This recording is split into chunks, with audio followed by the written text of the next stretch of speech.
Nama saya Muhammad Fahriza dari Program Studi Perencanaan Wilayah Kota Universitas Islam Bandung.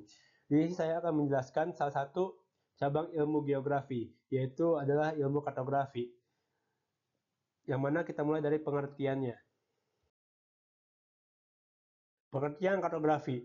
Di sini saya akan menjelaskan kartografi berdasarkan 4 bahasan. Yang pertama adalah secara bahasa, yang kemudian menurut Aryono Prihandito, lalu menurut Taylor, dan yang terakhir menurut Kristenby. Kita mulai dari secara bahasa. Secara bahasa, kartografi berasal dari bahasa Yunani kuno, yaitu berasal dari dua kata, yaitu karto dan grafi, yang mana karto berarti permukaan dan grafi yang berarti gambaran, yang mana kartografi berarti adalah ilmu yang menggambarkan permukaan bumi yang digambarkan dalam bentuk suatu media, bisa itu peta, bisa itu globe, dan juga bisa dijadikan sebagai ilmu membuat peta. Berikutnya adalah menurut Aryono Prihandito. Menurut Aryono Prihandito, kartografi adalah ilmu yang mempelajari peta dimulai dari pengumpulan data di lapangan, pengolahan data, simbolisasi, penggambaran analisis peta, dan terakhir interpretasi peta. Dan juga menurut Aryono Prihandito, orang yang menguasai ilmu kartografi disebut dengan kartografer, yang mana kartografer itu harus menguasai 50% ilmu geografi, 30% ilmu seni, 10% ilmu matematika, dan 10% ilmu peta. Mengapa seni juga dimasukkan? Karena untuk menggambarkan suatu peta kita butuh nilai kreativitas yang tinggi, yang mana kita bisa menggambarkan suatu peta dan bisa menyampaikannya pada orang yang membaca peta. Oleh karena itu, kita butuh jiwa seni dalam membuat peta. Lalu yang berikutnya adalah menurut Taylor.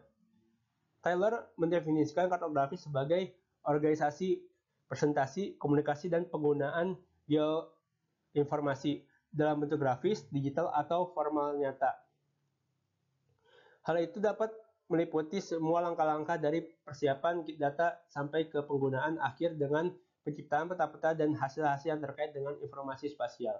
Yang mana menurut Taylor itu, kalau misalnya ilmu kartografi itu adalah kumpulan dari ilmu komunikasi, ilmu geoinformasi, dan kita merangkumnya dalam bentuk grafis, yang mana kita presentasikan peta itu, yang mana berasal dari ilmu geoinformasi, lalu kita presentasikan dalam bentuk yang lebih sederhana agar orang lebih paham dalam membacanya.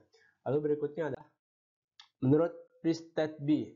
Menurut Kristenby, kartografi adalah disiplin ilmu yang menyatakan antara peta dan pemetaan. Kartografi menyatukan tampilan atau representasi dari dua fenomena geografi, yaitu geografi dan virtual. Yang mana menurut Kristenby, kartografi adalah disiplin ilmu yang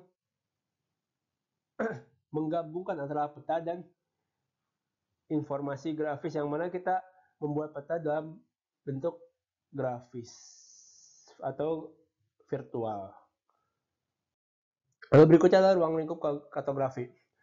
Ruang lingkup kartografi kita mulai misalnya, kalau misalnya kartografi itu kita mulai dari analisis data, pengolahan data, yang mana prosesnya sebagai berikut. Yang pertama adalah data di lapangan. Yang pertama kita tentukan dulu wilayah yang akan dijadikan sebagai tempat yang akan dibuat peta. Misalnya daerah Bandung atau daerah mana, lalu setelah kita tentukan daerahnya, kita ambil data yang ada di situ, misalnya data perumahan, data gedung-gedung, data jalan. Setelah itu data itu kita olah, lalu kita bentuk simbolisasinya. Kita bentuk simbolisasi, misalnya rumah sakit simbolnya ini, habis itu sekolah bentuknya itu. Lalu kita gambarkan. Setelah itu kita gambar petanya. Setelah penggambaran selesai, kita analisis petanya, apakah sudah sesuai dengan kejadian di tempat nyata atau belum. Lalu setelah itu kita interpretasi data yang ada di peta tersebut, lalu jadilah peta itu sebagai produk.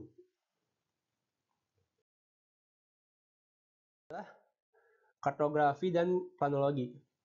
Kenapa orang yang mempelajari ilmu planologi harus mempelajari ilmu kartografi? Jadi begini, planologi itu adalah ilmu yang merencanakan suatu wilayah. Oleh karena itu kita butuh data dari wilayah itu tersendiri. Dan data itu dari mana? Kita bisa dapat dari data scanner, data apa, tapi yang paling penting adalah peta. Karena dari peta itu kita tahu di mana lokasinya, di mana daerahnya, dan berapa cakupan wilayah yang akan kita buat perencanaannya. Itulah kenapa seorang planners harus memahami kartografi. Kan umumnya planners itu kan biasanya kalau misalnya dalam suatu perencanaan bisa jadi tim leader. Oleh karena itu, kita tidak boleh hanya belajar merencanakan tapi kita tidak tahu apa yang dikerjakan bawahan kita. Oleh karena itu, kita juga harus memahami kartografi. Nah, lalu sekian dari saya. Wassalamualaikum warahmatullahi wabarakatuh.